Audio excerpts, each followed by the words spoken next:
ശരിക്കും ഇതാണ് ശരിക്കും എങ്ങനെയാണ് ഇതൊക്കെ നമുക്ക് തരുന്ന ഒരു കഥാപാത്രം അനുസരിച്ചിരിക്കും ഓരോ കാര്യങ്ങൾ ചെയ്യുന്നത്. പിന്നെ ചില സിനിമകൾ നമുക്ക് വളരെയധികം ഇഷ്ടപ്പെട്ട് അതിന് വേണ്ടിയിട്ട് നമ്മൾ ഡെഡിക്കേഷൻ എന്നൊക്കെ പറയുന്ന രീതിയിൽ ഇപ്പൊ ഈ സിനിമ കമ്മിറ്റ് ചെയ്ത് അങ്ങോട്ടിട്ട് ഈ സാധനം മനസ്സിൽ ഇങ്ങനെ കിടപ്പുണ്ട് നമുക്ക്.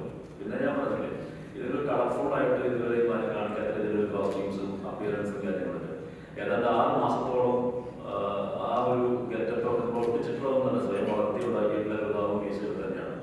ഇടയ്ക്കിടയ്ക്ക് പല കാരണങ്ങൾ കൊണ്ടും ഷൂട്ടിംഗ് മുടങ്ങിപ്പോയി മറ്റു പടങ്ങളൊന്നും ചെയ്യാൻ വയ്യാതെ 6 മാസത്തോളം ഈ പടത്തിന്റെ പുറകെ നമ്മൾ നിന്നിട്ടുണ്ട്. ഞാൻ മാത്രമല്ല കേട്ടോ, അധികം ഡെഡിക്കേറ്റ് ചെയ്ത ആളാണ് ഇയാൾ, ഒരുപാട് ഫിസിക്കലി എഫേർട്ട് എടുത്തിട്ടുള്ള ആളാണ് അതിനകത്ത്. അപ്പോൾ അതൊക്കെ നമുക്ക് ഇപ്പം നമുക്കൊരു കഥ കേൾക്കുമ്പോൾ അല്ലെങ്കിൽ കഥാപാത്രം കേൾക്കുമ്പോൾ ഇത് നമുക്ക് ഇതിനു വേണ്ടി നമ്മൾ ഹാർഡ് വർക്ക് ചെയ്താൽ അത് ഗുണം ചെയ്യും എന്ന് നമുക്കൊരു തിരിച്ചറിവുണ്ടല്ലോ. നമുക്ക് ഇത്രയും കാലമായിട്ട് നിൽക്കുന്നു ഇൻഡസ്ട്രിക്കകത്ത്. അപ്പോൾ ആ തിരിച്ചറിവുള്ളതുകൊണ്ട് തന്നെ അതിന് കൂടെ 100% നീതി പുലർത്താൻ നോക്കിയിട്ടുണ്ട്. ഇപ്പൊ ഒരുപാട് സുഹൃത്തുക്കളായിട്ടുള്ള കഥാപാത്രങ്ങൾ വന്നിട്ടുണ്ട്. ഇപ്പൊ നമ്മൾ പൊതുവെ പറയും ചെങ്ങാതി നന്നായ കണ്ണാടി വന്നെന്ന് പറയും. പഠിക്കേണ്ട ഒരു കണ്ണാടിയാണല്ലോ ശരിക്കും പറഞ്ഞാൽ ഈ ലെനിൻ എന്ന് പറഞ്ഞ ക്യാരക്ടർ. ശരിക്കും ഇതിനു വേണ്ടി മറ്റ് സുഹൃത്തുക്കളിൽ നിന്ന് എങ്ങനെയാ ലെനിൻ ഭയങ്കര വ്യത്യസ്തരായിട്ട് നിൽക്കുന്നത്? അല്ല, ലെനിൻ സുഹൃത്തിനേക്കാളുപരി അയാള് സുഹൃത്താണ്. പക്ഷെ അയാൾക്കറിയാം അയാള് പുള്ളിയുടെ അസിസ്റ്റന്റ് ആണ്, പിന്നെ ഒരു വലിയ ഫാൻ ബോയ് ആണ്. അപ്പോ എല്ലാം ചിലപ്പോ നേരെ വിട്ടു തോന്നുന്നു ആദ്യമേ പറയാൻ പറ്റില്ലായിരിക്കും. പക്ഷെ ഇവിടുത്തെ ചോദിച്ചാൽ ഞാൻ അപ്പൊ സത്യമേ പറയില്ലേ, സത്യമേ പറയും. അപ്പോ അങ്ങനത്തെ ഒരു ക്യാരക്ടറാണ്. മറ്റേ പ്രോപ്പർ ഒരു സുഹൃത്ത്, എപ്പോഴും എന്ത് കാര്യം വേണമെങ്കിൽ പറയാം, അങ്ങനത്തെ ഒരു ക്യാരക്ടറേ അല്ലല്ലേ. ബാലൻസിന്റെ കാര്യം ഇത് അവരുടെ മാത്രമല്ല, വേറെ ആക്ടേഴ്സിന്റെ പറയുന്നത് ആയുഷ്മാൻ പ്രധാന പറയുന്നത് പല ആക്ടേഴ്സിന്റെ കാര്യം പറയുന്നത്.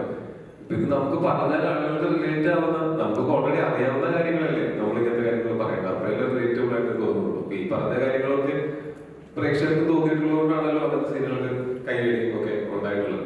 അതുകൊണ്ട് തന്നെയാണ് ഞാൻ പറഞ്ഞത് ഇത് ശരിയാണെന്ന് നമുക്കും എനിക്കും തോന്നിയിട്ടുള്ള കാര്യമാണ്. ഈ പറഞ്ഞ കാര്യങ്ങളെല്ലാം നമ്മളത് അങ്ങനെ പറയുന്നില്ല. ലാലേട്ടൻ അഭിനയിക്കുന്നതാണ് നമുക്ക് അങ്ങനെ നമ്മൾ ഓൺസ്ക്രീൻ കാര്യങ്ങൾ അത് എനിക്കും അനുഭവങ്ങളാണ്. പേഴ്സണലി നമുക്ക് കരയുന്ന സീനുകളിൽ കരച്ചിൽ വരാറുണ്ട്. അത് എന്തോ ഒരു മാജിക് അവിടെ സംഭവിക്കുന്നുണ്ട് പുള്ളി കരയുന്ന സമയത്ത്. അത് തന്നെയാണ് ഈ പറഞ്ഞ നമ്മൾ ഈ സിനിമയിൽ പറഞ്ഞിട്ടുള്ളൂ. അത് പുതിയതായിട്ട് ഞങ്ങൾ എന്തെങ്കിലും റിസർച്ച് ചെയ്തതിനെക്കുറിച്ച് നമ്മളെ മൊത്തത്തിൽ എല്ലാവർക്കും അറിയാവുന്ന ഒരു എന്താ പറയുക ആർക്കാണ് അതറിയാവുന്നത്, എല്ലാവരും അത് പറഞ്ഞിട്ടുള്ള കാര്യമാണ്. അതുകൊണ്ട് റിലേറ്റബിൾ ആവുന്ന തോന്നിയത് തന്നെയാണ്.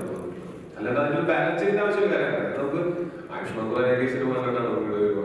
അതല്ല, അത് നമുക്കത് അങ്ങനെയുള്ള ചില കാര്യങ്ങൾ റെഫറൻസുകൾ പറയുന്നത് നമ്മൾ നമ്മുടെ നോർമൽ കോൺവെർസേഷൻസിൽ പറയില്ലേ. ഇപ്പൊ എന്റെ അടുത്ത് ആക്ടർ സുഹൃത്തുക്കളല്ല, ഞാൻ ആക്ടർ ആയതുകൊണ്ട് എന്റെ സുഹൃത്തുക്കളോട് സംസാരിക്കുമ്പോൾ സിനിമയിൽ ഇതുപോലുള്ള റെഫറൻസസ് എന്നോട് പറയാറുണ്ട്.